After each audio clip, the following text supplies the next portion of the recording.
Il existe des catastrophes dont tout le monde se souvient. Et puis, il y a celles qui ont failli arriver, sans que personne ne s'en rende compte. Ce jour-là, Paris vit une journée normale. Les métros circulent, les trains avancent, la ville est en mouvement. Mais dans une salle de contrôle, quelque chose ne se passe pas comme prévu. Un opérateur valide une information. Une donnée semble correcte. Rien n'indique un danger immédiat. Pourtant, pendant exactement 12 secondes, un système de sécurité essentiel cesse de fonctionner comme il le devrait. Ce n'est pas une panne totale. C'est plus dangereux que ça. Les écrans indiquent que tout est normal, alors que ce ne l'est pas. À cet instant précis, des trains continuent d'avancer, des signaux restent ouverts, et personne sur le terrain ne comprend ce qui se passe réellement.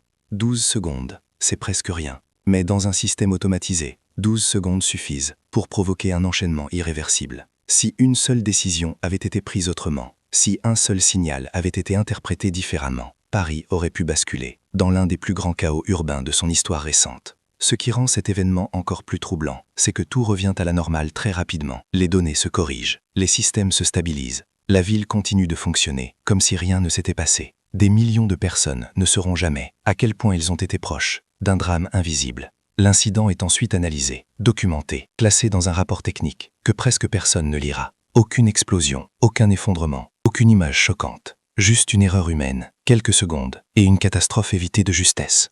Depuis ce jour, les protocoles ont changé, les contrôles ont été renforcés, les procédures ont été modifiées. Non pas à cause d'un accident, mais à cause de ce qui aurait pu arriver. Parce que parfois, les événements les plus dangereux ne laissent aucune trace visible, et une question reste en suspens.